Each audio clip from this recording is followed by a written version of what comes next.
अना सही मुस्लिम नंबर 290 की हदीस में है कि हुजूर नबी अकरम सल्लल्लाहु अलैहि वसल्लम ने तंबी की है कि बदगुमानी फैलाने वाला जन्नत में नहीं जाएगा। ये वो है जो गुपशप फैलाता है, चाहे ये सच हो या नहीं, जो लोगों के दरमियान मसाइल का बाइस बनता है और रिश्तों में दरार और टूट फूट का बाइस बनता है। ये एक खबीस खसलत है और जो लोग इस तरह का बर्ताव करते हैं वो दरहकीकत इंसान के शैतान हैं, क्योंकि ये जहनियत शैतान के अलावा किसी और की नहीं है। वो हमेशा लोगों के दरमियान जुदाई पैदा करने की कोशिश करता है। अल्लाह ताला ने कुरान मजीद में ऐसे शख्स पर लानत फरमाई है। बाब 104 अल हमजा आयत 1। हर गीबत करने वाले और बोहतान लगाने वाले के लिए तबाही है। अगर ये लानत उनको घेरे हुए है तो अल्लाह ताला से उनके मसाइल हल करने और उन्हें नेमतों से नवाजने की उम्मीद कैसे की जा सकती है। सिर्फ वही वक्त काबिल कबूल है जब कोई दूसरों को खतरे से खबरदार कर रहा हो। एक मुसलमान पर फर्ज है कि वो किसी अफसाना निगार की तरफ तवज्जो न करे, क्योंकि वो बदकार लोग हैं जिन पर भरोसा यकीन नहीं किया जाना चाहिए। बाब 49 अल हुजरात आयत 6। ए लोगो जो ईमान लाए हो, अगर तुम्हारे पास कोई फासिक खबर लेकर आए तो तहकीक कर लो, ऐसा ना हो कि तुम किसी कौम को नादानी से नुकसान पहुंचा बैठो। और बाब 24 अल नूरी आयत 12। जब तुमने इसे सुना तो मोमिन मर्दों और मोमिन औरतों ने अपने आप को अच्छा क्यों ना समझा और कहा कि ये सरी झूठ है।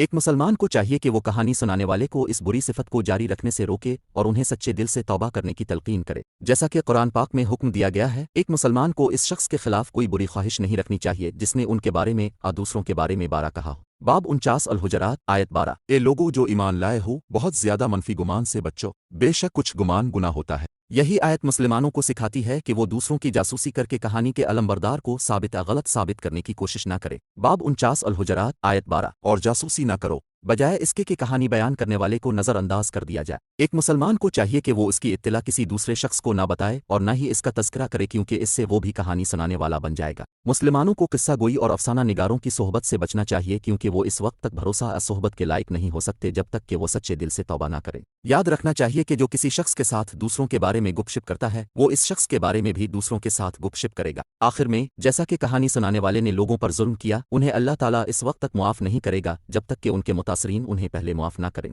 चूंकि लोग इतने मेहरबान और मुआफ करने वाले नहीं हैं, इसलिए ये बात इस बात का बाइस बन सकती है कि कहानी सुनाने वाला अपनी नेकियां अपने मुतासरीन को दे दे, और अगर जरूरत पड़ी तो क़यामत के दिन कहानी सुनाने वाला अपने मुतासरीन के गुनाह लेगा। ये इनको जहन्नम में फेंकने का सबब बन सकता है। सही मुस्लिम नंबर 6579 में मौजूद एक हदीस में उसकी तंबी की गई है। आखिर में, मरकजी हदीस में जन्नत से महरूम होने की तंबी एक कहानी सुनाने वाले के लिए आसानी से हो सकती है, क्योंकि उनकी शुरू करदा बदनीयती पर मबनी गुपशप आसानी से फैल सकती है। सोशल मीडिया के जरिए कम्युनिटी और यहाँ तक कि दुनिया भर में जंगल की आग निज्जता गुपशप शुरू करने वाले हर इस शख्स के गुनाह में हिस्सादार होंगे जो इस गुपशप पर बहस करता है, और उनके मरने के बाद भी उनके गुनाहों में इजाफा होता रहेगा जब तक उनकी शुरू करदा गुपशप का चर्चा होता रहेगा। इसकी तरफ जामे तिर्मिज़ी नंबर 2674 में मौजूद हदीस में इशारा किया गया है। लिहाजा किसी को हमेशा दूसरों के बारे में गुपशप करने से गुरेज करते हुए इस खतरनाक नताइज से बचना चाहिए, जैसा कि वो दूसरों के लिए उनके बारे में गुपशप करना नापसंद करते हैं। अगर किसी को दूसरों के बारे में बात करनी चाहिए तो उसे मुस्बत अंदाज में करना चाहिए, वरना खामोश रहना चाहिए। अमन फैलाना सही बुखारी नंबर 12 में मौजूद एक हदीस में हुजूर नबी अकरम सल्लल्लाहु अलैहि वसल्लम ने इस्लाम में पाए जाने वाले एक अच्छे मेयार की नसीहत की, यानी सलाम का